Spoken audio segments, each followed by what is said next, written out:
Bukan tanpa alasan, kegiatan orienteering neuroscience pada kesempatan ini dilakukan di Hari Pahlawan. Karena memang salah satunya konsep peran yang biasa dilakukan di pendidikan anak usia dini. Kali ini kegiatan digabungkan dengan peran dari senior parenting atau para lansia. Kita meminta mereka untuk menceritakan peran-peran ini dari perkembangan zaman ke zaman. Sejak Indonesia bahkan sebelum merdeka, baru merdeka hingga masa ini. Anak-anak mendengar dan membuat mereka mengenal konsep waktu, perubahan zaman. Di luar konsep tersebut, kita juga ingin memperkenalkan kepada anak tentang keberbahasaan.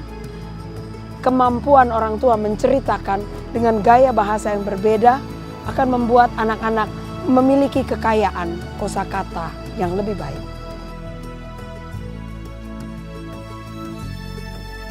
Bercerita, mendongeng adalah bagian yang ditunggu-tunggu oleh setiap anak.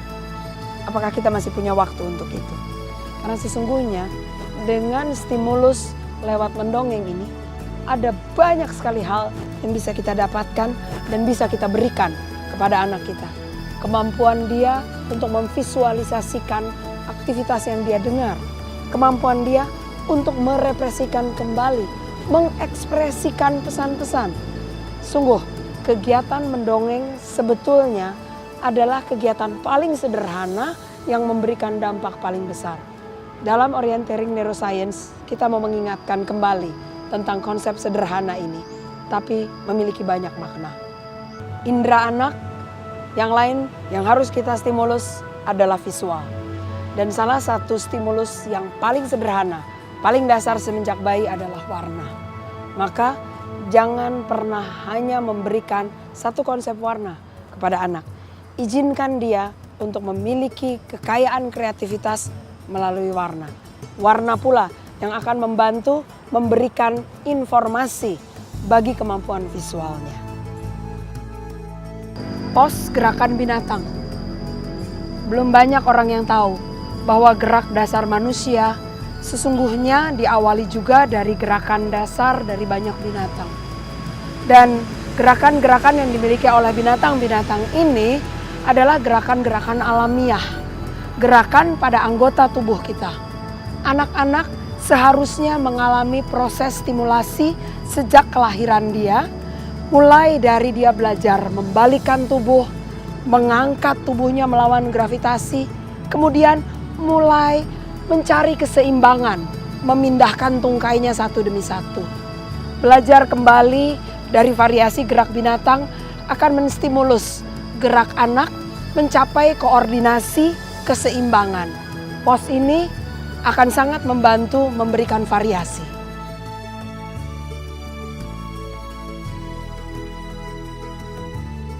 Gerakan hewan tidak hanya dengan keempat tungkainya. Tapi ternyata kita juga mengenal bahwa kita memiliki variasi binatang di kehidupan kita yang terbang, bergerak dengan mengepakkan sayapnya, berenang.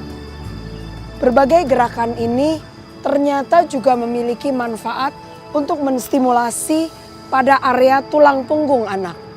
Maka kebiasaan bagi anak untuk melakukan aktivitas seperti mengepakkan sayapnya, membangun kemampuan otot pada daerah punggung. Itu salah satu target yang sering kita lupakan. Membiasakan anak hanya bergerak dengan gerakan sederhana, mengepakkan hanya dengan ujung jarinya, tidak memberi manfaat. Anda pendidik PAUD dimanapun, orang tua, mari lakukan gerakan-gerakan hewan, meniru gerakan hewan untuk membantu menstimulasi kematangan saraf pada anak-anak kita.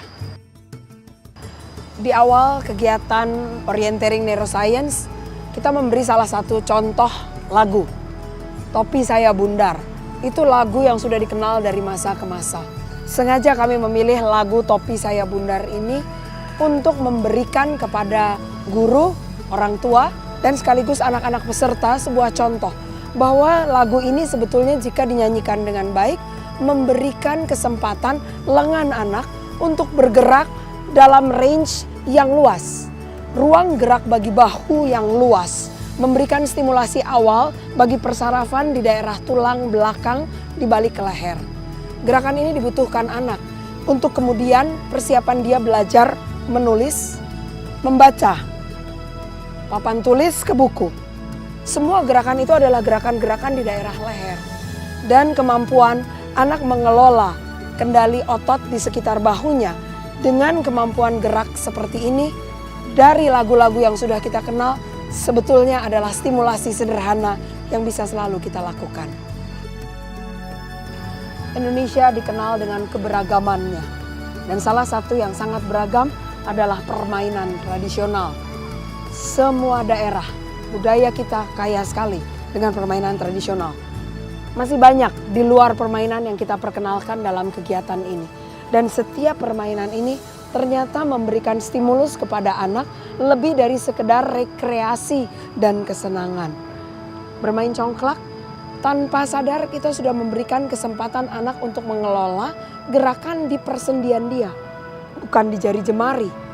Jangan berpikir bahwa ini adalah aktivitas motorik halus. Belum, ini masih aktivitas motorik kasar karena dia mengelola otot di lengan. Kegiatan melompat pada aktivitas berkejaran seperti ini, menghindar temannya, mencari strategi, sungguh luar biasa. Masih banyak kegiatan dan permainan yang kita bisa pakai sebagai bagian stimulasi tidak hanya kinestetik anak, tetapi spasial, ruang gerak, otot, dan postur bagi anak. Olahraga, siapa yang tidak kenal? Justru fokus dari kegiatan bergerak mayoritas larinya ke olahraga. Dalam kegiatan kali ini kita memberikan olahraga sebagai bagian dari aktivitas di pos orienteering neuroscience untuk memberikan kepada mereka kesempatan menggunakan aktivitas yang mereka sudah biasa lakukan. Tapi kita tidak ingin mentargetkan olahraga sebagai satu-satunya aktivitas kegiatan baik outdoor maupun kegiatan untuk fisik mereka. Tapi satu hal yang perlu diperhatikan, ini menjadi target bagi kata orienteering yang sesungguhnya. Semua dari kita menuju pada kemampuan orientasi, menuju pada kemampuan strategi. Maka ini adalah target perkembangan bagi anak, bukan pencapaian bagi anak usia dini sekarang. Kita memberikan beberapa kesempatan dalam pos-pos yang berbeda bagi anak untuk mendapatkan stimulasi pada sistem indera keseimbangan dan pengenalan pada keseluruhan bagian tubuh dia, gerak melalui otot, tulang, dan persendian. Tapi sesungguhnya informasi masuk dari sudut pandang neuroscience terutama pada panca indera, itu lebih sering kita kenal. Dan suara adalah salah satunya. Suara dibutuhkan oleh setiap kita untuk memberikan informasi. Apa yang sedang terjadi? Apa yang mau disampaikan? Kepekaan pada suara dalam setiap kesempatan bagi setiap anak ternyata berbeda. Apakah kita tahu anak-anak kita memiliki kepekaan khusus pada suara? Atau justru menghindari suara? Mari kenali indera pendengaran dari anak-anak kita. Selain itu, gelombang suara juga adalah stimulus bagi gelombang otak. Ketenangan, ritme yang baik akan membantu anak mencapai fokus dan konsentrasinya. Pilihlah indera satu ini sebagai bagian dalam keseharian untuk memberi stimulus kepada anak-anak kita. Di pos yang berbeda, kita mengenal bahwa anak mendapatkan stimulus melalui indera suara. Di pos yang satu ini, kita memperkenalkan bahwa kita punya indera perasa di lidah kita. Apakah anak mengetahui semua rasa ini lewat makanan, lewat minuman, lewat santapan yang dia nikmati? Jika dia tidak mengenal semua rasa dari indera ini, kemungkinan besar anak akan menolak variasi makanan yang diberikan kepadanya. Dan kita memiliki masalah yang serius dengan nutrisi anak-anak kita. Padahal nutrisi sangat kita butuhkan untuk tumbuh kembangnya.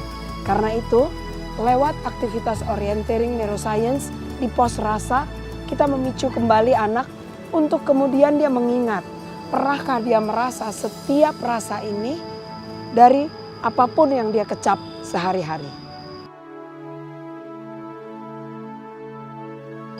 Selain anak mengenal rasa di pos yang tadi sudah dilalui, dia juga harus tahu bahwa makanan itu memiliki tekstur. Makanan yang disantap oleh setiap anak kita tidak sama teksturnya. Anak yang terbiasa hanya dengan makanan cair atau lembut saja akan mengganggu perkembangan otot dan kemampuan di sekitar rongga mulutnya, sehingga kita mengalami gangguan anak-anak untuk berbicara. Bukankah sudah banyak kita dengar anak terlambat bicara, tidak bisa mengucapkan lafal huruf tertentu? Kita pusing mencari terapi untuk mereka. Padahal lewat makanan saja, izinkan anak-anak kita menikmati setiap tekstur, perbedaan. Dan dari sana kita sudah membantu anak kita untuk mengolah kemampuan di sekitar rongga mulutnya.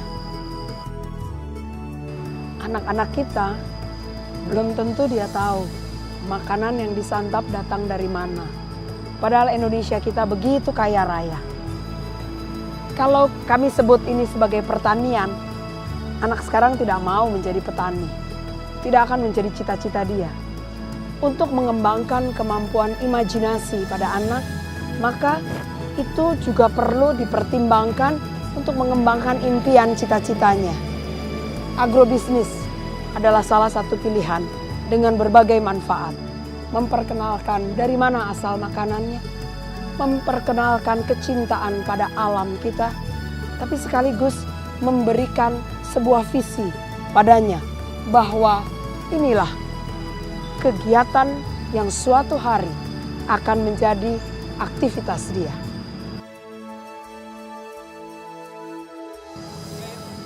Salah satu yang selalu menjadi aktivitas bagi anak-anak di pendidikan anak usia dini adalah permainan geometris balok.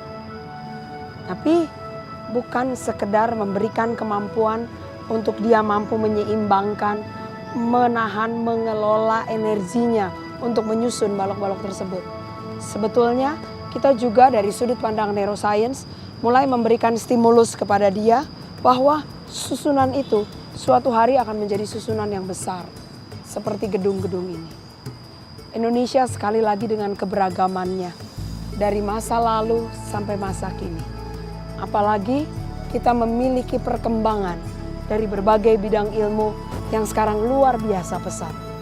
Memberikan visi, impian, cita-cita sekali lagi adalah stimulus bagi anak-anak kita.